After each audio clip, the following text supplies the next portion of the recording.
Good evening, good morning. Welcome to PSSL 6240, Political Violence and Terrorism, Week 7. So we're 7/8 way through this course, and I hope you're getting something from this, and I hope you get something from the remainder of the course that you can use both in your professional lives as well as your academic interests. Starting off just with some admin notes, the Adobe Connect session is this Thursday, February 20th. At 8 p.m. Eastern Standard Time. I will send a more detailed agenda in the next week, but bottom line I'll cover is I want to spend 20 minutes or so covering careers in the national security field, careers, how to navigate the USA jobs, Fed versus contractor. So I want to talk about that for a bit, and if anyone has thoughts that they want to bring in, whether it's job search techniques, resume techniques, working in the private sector, please bring those forward as well. I want that to be as much of an interactive session as possible. I'll also talk about the last paper, paper 3, as well as the final. The one thing I want to key takeaway is, I want you to be prepared for, is be prepared to ask questions. That's what I expect from this. I'm not going to go over every question or every little bit that I went over in the class. I'll just give a kind of a bird's eye view of the key topics we went over, and then it's up to you to ask questions of me. So if that lasts, if it lasts an hour, if it lasts 5 minutes, it lasts 5 minutes. The key is I want you to have questions prepared. So the implied task is that you actually go spend a couple of days or spend some time just going through some of the back material this upcoming week for the final. And then, as I said, the final is in 2 weeks. The final paper is due in 2 weeks. They'll both be due the last day of week 8. I would advise you not to wait till the last minute to study for the final. I advise you not to wait till the last minute to start the paper. You should have enough information to start the paper already. So I'd start it a little bit in advance of time, just because it's something that will require a little bit more thought and a little bit more strategic vision in order to accomplish. So, and the last admin note, the last paper, I think everyone did better. Everyone has their grades back. Just the key things I kind of take away is do not copy and paste from multiple sources. It's not plagiarism. I'm not saying anyone plagiarized, but what I'm saying is that it's it takes away from your analysis. I can read multiple sources. The point of the paper was to tell me what you think, what your ideas are. I want you to bet your bars, as they say in the Army, and make decisions, analysis from your point of view. I don't want to see a paper that has the Congressional Research Service says this, but the Union for Concerned Scientists say this, and the Global Security Org said this. Anyone could copy and paste from multiple papers, but I want your analysis. So just reviewing last week, we start off with the 9/11 intelligence failure. What I wanted to get, and I'm not 100% sure we got it, and what I want you to cover in the paper is who's at fault. Where was the issues in information sharing, or in issues in intelligence, or issues in procedures that had that cascading effect that led to 9/11. Some people have brought up. Everyone pretty much gave me a laundry list. What I think, what I want is your idea. Some people said crew training, that the crew of the jet airliners could have been trained better. There could have been a federal air marshal.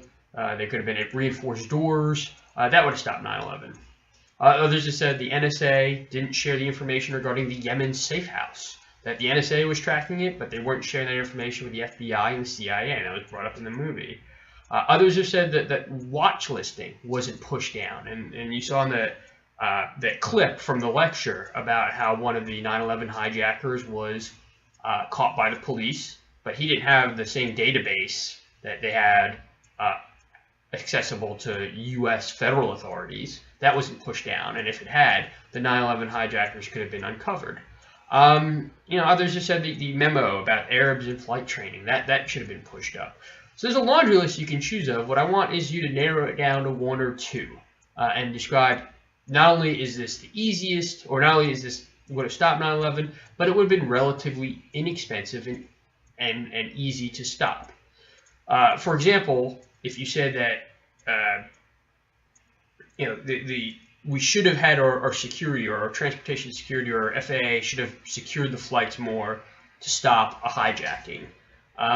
It's not very hard to stop a hijacking if you think through that scenario. It's not very hard to train the crew, the flight attendants and pilots. Not very hard to put a federal air marshal. You don't even have to put on every flight. You just have to put on maybe 20% of the flights, 30% of the flights, and that would have prevented a 9/11. You're going to put, again, a reinforced cockpit door, again, on 10%, 20% of the flights, and that's relatively cheap. So that's one thing that not only is it would have been effective, but have been relatively inexpensive. Other people said we should have invaded Afghanistan prior to 9/11, and certainly that would have stopped 9/11, but that is a very expensive proposition, something that the Clinton administration or the early Bush administration just couldn't have done on a dime. So that's kind of where I want you to go with the papers for the final paper. We talked about the Fort Hood shooting. Something almost everybody said this, including the paper I assigned. Political correctness allowed this to happen.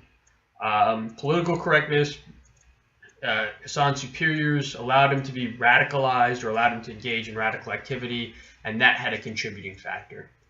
I disagree with that. I don't agree with that assertion for several reasons. One, even if he had said all those things, which he did say all those things, but it would have been difficult to discharge him.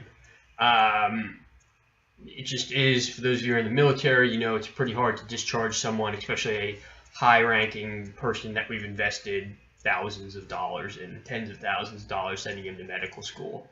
The other thing is, yeah, he said a lot of anti-American things. A lot of people say a lot of anti-American, anti-president, anti-superior officer thing. For example, in 2005, 2 Americans were killed, a captain and a lieutenant, by their supply sergeant in Iraq. And he had said, well, I'm going to kill my officers, I hate my officers, and we should I'm going to frag them, I hate them. Some have said that should have been a warning and he should have been removed. My experience in the Army is that if you don't go a day without somebody saying that about their superior officer, that's a pretty impressive day. So if we removed everyone who said anything along those lines, we would probably have no Army to begin with. Again, that's based on personal experience. And then the final point I bring up is, let's say we removed him, let's say we did all these things. Hassan did not do anything illegal, with the exception, that's certainly debatable, with the exception of communicating with a Lockwood. But he didn't do anything when he talked about his constitution, when he talked about radicalization, his pledge to Islam. He really didn't do anything illegal. He didn't do anything that would have put him on the no-fly list. He didn't do anything that would have put him on any selectee list. He didn't do anything that he could have still gone and gotten a gun. There's no restrictions from him from stopping to purchase a firearm. So yeah, let's say he was even discharged. He wouldn't have been arrested. He could have just done the same thing at Luby's outside of Fort Hood gate. So those are kind of my issues with the Fort Hood shooting and kind of issues with that report that I assigned you guys to read. With that being said, it was probably was an intelligence failure. It was a significant failure that we knew he was communicating with a known terrorist, yet that information was not passed down to his superiors or to the local FBI office or to Defense Criminal Investigative Services. So that's kind of where my personal thoughts were. And then we kind of talked about the underwear bombing. I think the BBC video is very, very good overview of that. The one thing that when I worked at TSA, people debated that on the BBC video, the underwear bomber did not take down the aircraft. It said, they had the demonstration at the end. However, according to some of the explosive experts that I talked to, if the flight was in air, it would have led to more pressure, which would have led the bomb to be more sophisticated or have more potency, which would have torn a hole in the plane and have forced it to crash. So by doing the experiment on the ground, they took away a little bit of the potency. But other things, the BBC documentary was accurate. Talked about the TIE database, how there's too many people in the TIE database, and that kind of causes confusion. Just FYI, the Tsarnaev brothers, the Boston bombers, were in the TIE database as well. But if you have 1 million people in the database, you don't really have a database. You have just bits of information. Another drawback is, we knew that guy was a bad guy. Customs had picked him up. We picked him up while he was in flight. However, that was too late. He should have been picked up at the gate prior to coming on board. And then the last piece talks about, aviation security. I'll give you some personal anecdotes or my personal opinions. How do we do aviation security? How do we do it effectively? How do we do it so there's not everyone's getting body scanned, and grandma's not getting strip searched when she goes through the airline there.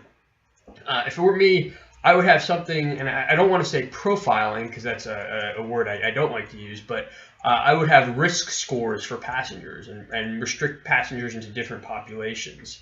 And what I would do is, and for those of you who travel, you come in, you show your ID, and that guy lets you into the screening area. What I do is I probably have that guy have a scanner. You show your boarding pass, he has a scanner, and according to his scanner, you would be either labeled green, red, or yellow. Green is you're good to go. Yellow, you need a little bit more searching, and red, you need to be put into a body scanner. And I would base that criteria on several things that we know about you. We know your travel history. We know if you're on a one-way ticket. If you're on a one-way ticket, you're more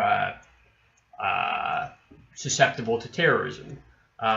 If you bought your ticket in cash, we know you're more likely to be engaging in some sort of nefarious activity. If you have in the past done a long trip, for example, the 9/11 hijackers, they traveled to places like Saudi Arabia, and they traveled to other places and then came back 6 months later. If you had traveled in the last 3 months, let's say you went to Yemen for a month and then came back, that's indicative that you went and you became radicalized and you engaged in training. You would have a higher profile. And then if you had your choice of seating, that was brought up in the BBC documentary. If you chose to sit on a window seat over a wing at the most vulnerable part, and you chose that, your risk score would go up. And based on these risk scores, you would be red, yellow, or green. Now, that's how I would do it. And in a highly sophisticated world, not only would we have that information on you, but we'd also know your credit card records. And this is getting a little too 1984 Orwellian here, but if let's say when you get to the gate, we have all that information on your travel history and your choice of ticket and whether you paid in cash, but then we know that you used your credit card in the last month to purchase fertilizer. Is the technology available to do that? Yeah, but there's civil liberty issues there that might be prevent that. What if we knew your call history? We can associate you with your call history, and we knew that you had made 50 calls to Pakistan in the last month, and we know that when you get the person who when we get that information embedded in your boarding pass, and you get scanned when you get on an airline. That's probably too Orwellian. The technology is there, but it's probably too Orwellian, and I don't think the American people would kind of stand for that. So, and then the last thing is the Boston bombing. What I'm going to do is send a bunch of material out this week about Boston bombing. A lot of it's come out recently. And feel free to do this on your final paper, is to do an analysis of the Boston bombing. What were the issues that went wrong? Who didn't talk to who? What were the intel failures? And what are your recommendations? Feel free to do a paper like that. And I'll send material on that this week. So that covers last week, week 6, just previewing this week. 2 topics. The first is leadership targeting, which we've touched on a bit for the last 7 weeks. This relates to drones, to the strikes the Israelis have used, but other countries have used them as well. And the questions we're going to ask is, is it moral and ethical? Is it a strategy or is it a tactic? Is it effective? Does it work? Just like you heard in the Gora lecture a couple of weeks ago, counterterrorism, if it's not effective, you gotta jettison it. You gotta throw it away. So we're gonna ask those questions. The Byman-Cronin debate in Foreign Affairs is definitely an excellent article, or a couple of articles about that. And I just want to give you a little bit of my bias. I do believe in leadership targeting, and I'll talk about it more in the PowerPoint lecture you're going to view. But the question is not does it work or not. I think the question for you practitioners in this field is it worth the trade-off? Is it worth, let's say you had a low-level IED placer in Iraq, and he's staying in an apartment building with 200 innocent civilians. Is it worth the trade-off there? Probably not. But let's say you had Ayman al-Zawahiri in an apartment with 15 innocent civilians. Is that worth it? I'll let you make the call. Is it worth it to violate the sovereignty of another country and risk a backlash on the international front when we do drone strikes in Yemen and Somalia and Mali? Is it worth it? Depends. Those are decisions that you guys will be making in the future. So that's the first part, is leadership targeting, and the second part is the U.S. jihadi threat. And this is something that's been going on since 2009. We've had just an increase in American citizens engaged in worldwide jihadism. We've had Americans engaged in terrorist attacks, including the Tsarnaev brothers, including the Times Square bomber. We've had Americans going to places and participating in jihadi activity overseas. Syria, that's where one guy is right now. Yemen, Somalia, Pakistan. We have American citizens going overseas and participating in this. And then we have a lot of Americans we know through monitoring that are surfing on these websites and becoming YouTube friends or YouTube likes and Facebook likes with Anwar al-Awlaki, he's dead, or with others who are other terrorists who are participating in chat rooms with Ayman al-Zawahiri. So that they're becoming radicalized over the internet. And the question is why? Why has this been happening? Usually in the U.S., we were proud that our Muslim community was better integrated, at least when you compare it to Europe. However, we've had this phenomenon going on for the last couple of years, and the question is why? And the reading has been updated. So what I ask is that you just Google the assignment. I don't have the hyperlink there because it got changed in the last week. So just go ahead and Google it. It's the latest Congressional Research Service report on the jihadi threat. And I'd ask that you just go ahead and read that before listening to the lecture. So again, that covers week 6 and week 7. If there's any questions or issues, please let me know. And I look forward to seeing you on the discussion boards.